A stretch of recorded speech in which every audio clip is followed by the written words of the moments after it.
こんにちは、しずくと申します。今年のクリスマス塗り絵は、白雪姫の7人の小人をクリスマスツリー風にアレンジすることにしました。数年前、T.S. メグ先生のクリスマス塗り絵パーティーで、どなたかが確か、小人たちが足場になって、おとぼけがツリーに星をつける様子にアレンジされていて、私もやってみたいと思っていたものです。日が暮れるのが早く、日の出も遅いこの時期に、クリスマスの電飾をされているお家が見えると、コンビニがあるくらい安心するので、小人たちがイルミネーションツリーを装って、白雪姫の帰りを楽しみに待っているイメージで塗りました。拙い塗り絵ですが、今回も楽しく塗れました。もしご興味がありましたら、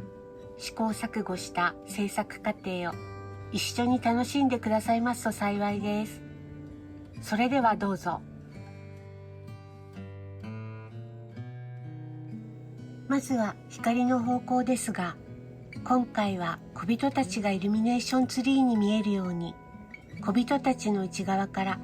明かりが灯っているイメージで塗っていこうと思います。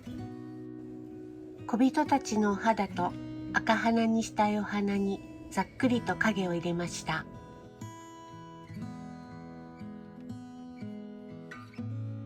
お肌と赤鼻に影を追加しました。それぞれに締める色とぼかすための色を用意し、なじませながら塗りました。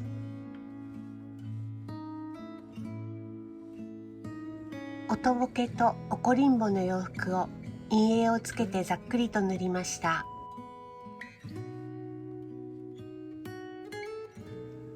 寝ぼすけとご機嫌と先生の洋服を陰影をつけてざっくりと塗りました。テレスケとくしゃみの洋服を陰影をつけてざっくりと塗りました。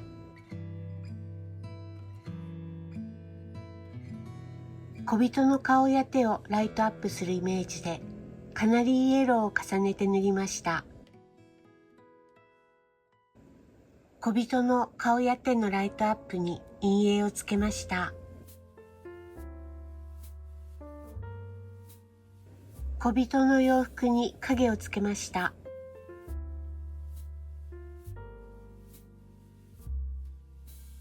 おとぼけとおこりんぼの洋服を陰影をつけながら塗り込みました。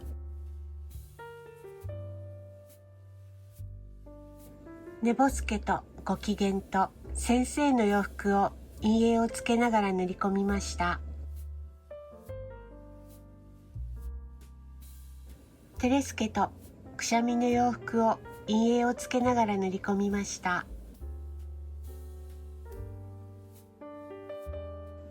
背景の空を画面の半分くらいまでグラデーションしながらピーコックブルーで薄塗りしました。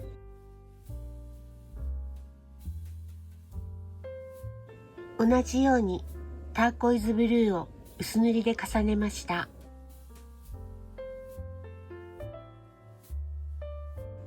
同じくスペクトラムブルーを薄塗りで重ねました。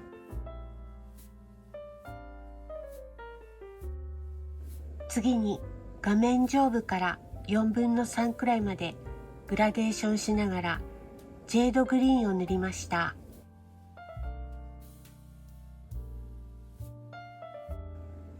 続いて画面の中央上の方から4分の3くらいまでグラデーションしながらポースリンブルーを塗りました。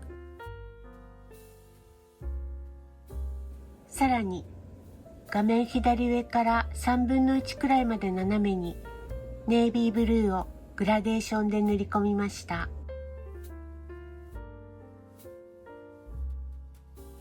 同じく画面左上から3分の1くらいまで斜めにインジゴをグラデーションで塗り込んだ後、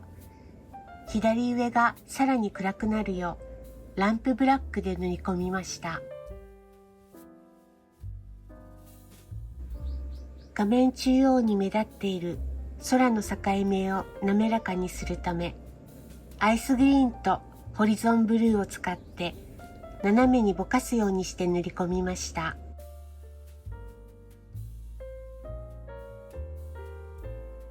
音ボケ全体をライトアップするイメージで塗り込みました。お顔のライトアップに使用したオレンジ、黄色系を使用して洋服を含めて塗りました。他の小人についても音ボケと同じようにライトアップするイメージで塗り込み、追加で眉毛と瞳も塗り込みました。トリトングリーンを使って背景に針葉樹林をざっくりと描きました。草むらやお弁当の仕切りのバランではなく、遠くに見える針葉樹林のつもりです。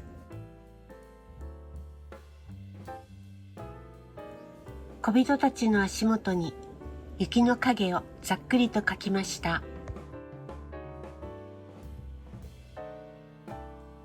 足元の雪周辺に落ちる光をざっくりと塗りました。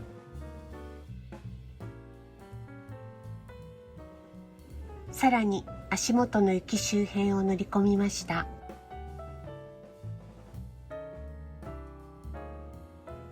背景の針葉樹林を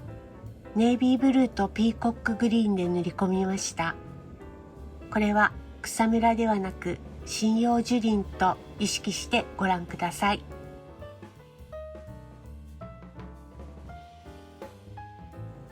ドローイングペンで小人ツリーの飾りを描きました。当初は電飾風に光らせようかと考えていました。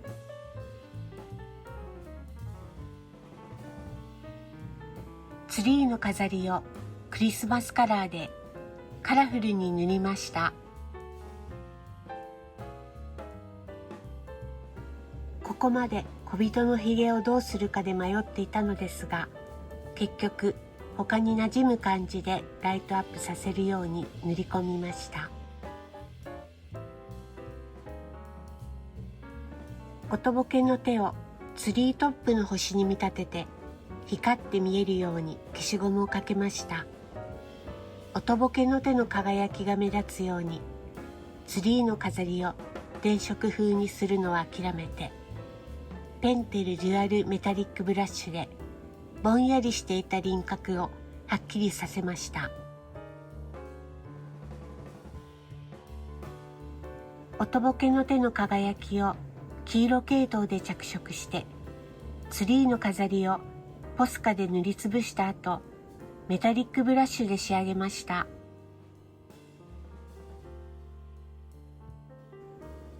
背景にオーロラと星を描いて完成です。色鉛筆で塗り込んだ空に、さらにオーロラを塗り重ねると、マービーのドローイングペンで描いたツリーの黒線が溶け出して、画面が黒く汚れてしまい、修正に少し手間がかかりました。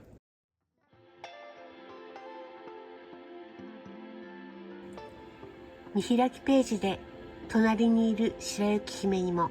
ツリードレスを着せたかったのですが、今回は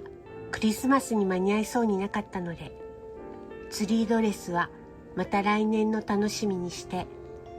この小人ツリーの作品と連作になるように来年チャレンジしようと思っています。最後までご覧いただきありがとうございました。不定期更新ですが、今後ともよろしくお願いいたします。